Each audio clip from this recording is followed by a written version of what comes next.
یو کس چې دنو مونځ کولو چې په هغه ټیم کې چې دنو یوه سرتوره زنانه چې دنو هغه روانه وه او د هغې مخې ته واوښته چې کله هغه سلام وګرځاوه نو هغه چې دنو ډېر زیات غوسه شو چې ته ولې چې دنو زما مخې ته چې دنو لاړې هغه چې دنو هغه ښځه هم ډېره زیاته حیرانه شوله ویل زه د خپل خاوند په عشق کې دومره مبتلا یم چې ما ته چې دنو ته نه ښکارېدې چې ته په مونځ باندې ولاړې هغه کس ورته ډېر زیات غوسه شي ویل ته د خپل رب عبادت کې ته د خپل رب سره عشق کې ته د خپل رب سره محبت کې څنګه تا ته پته ولګېده چې ستا مخې ته یوه جینۍ لاړه ستا د مخې ته چې دنو یوه سرتوره ښځه روانه ده او ته چې دنو تا له پکې دومره غټه غوسه درلله چې تا د خپل رب سره خبرې کولې ستا د خپل رب سره مینه محبت وې چې زه ستا مخې ته اوښتی وې نو ستا چې دنو تا ته به هېڅ پته نه وې لګېدلی د زنانه چې دنو دغه کس ته خبره وکړه حسن بصري ته نو هغه چې دنو هم ډېر زیات حیران شو که تاسو وګورئ موږ مونځونه کوو موږ د الله په عبادت کې یو موږ چې بل سړی مونځ کوي موږ ته پته لګي چې د رکعتونه څو وکړلو خو د خپل رکعتونو راته پته نه وي چې موږ څو رکعته وکړلو یا چې بل ستا ته اواز څوک وکړي هغه اواز پکې ته اورې موږ د خپل رب سره مینه محبت کوو هغه جینۍ چې دنو حسن بصري ته وایي که نه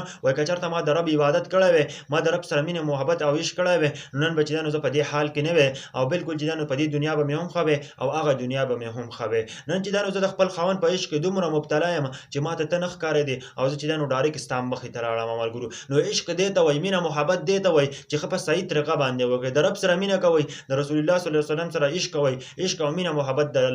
الله د رسول سره کوئ د خلکو سره عشق او مینه محبت مه کوئ دا خلکو نه چې دنو دا بدلیږي او بلکې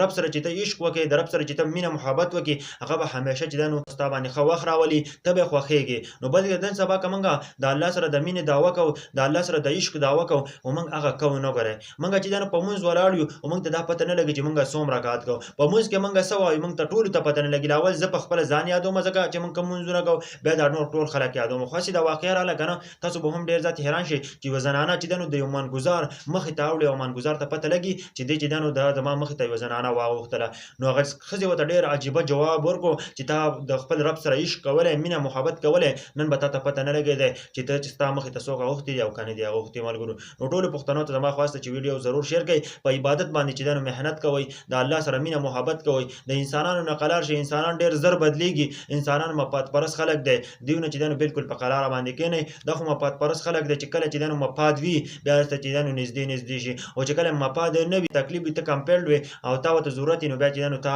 د سره ستا سره هغه تعلق هم نه ساتي نن سبا داسې مخلوق دی تاسو سوچ هم نشئ کولی نو د الله رب العزت سره عشق او مینه محبت کوئ د دنیا د خلکو نه بالکل قلارې کښېنئ ځکه چې د الله سره ته مینه محبت وکړې الله رب العزت به هغه څه درکړي چې ته سوچ هم نشئ کولی ستا په ذهن کې به هغه څه نه وي ملګرو دا واقع راغلو په دې باره کې تاسو څه وایئ په خپل مونځ هم محنت کوئ د الله سره عشق کوئ د الله سره مینه محبت کوئ هغه به چې دنو تاسو له به دې سیله ضرور میلاو شي که چېرته د انسانانو سره عشق مینه محبت کوئ دا بالکل ستاسو زندګي تباه او برباد شوله تاسو خپله زندګي په خپله باندې تباه او برباد کړله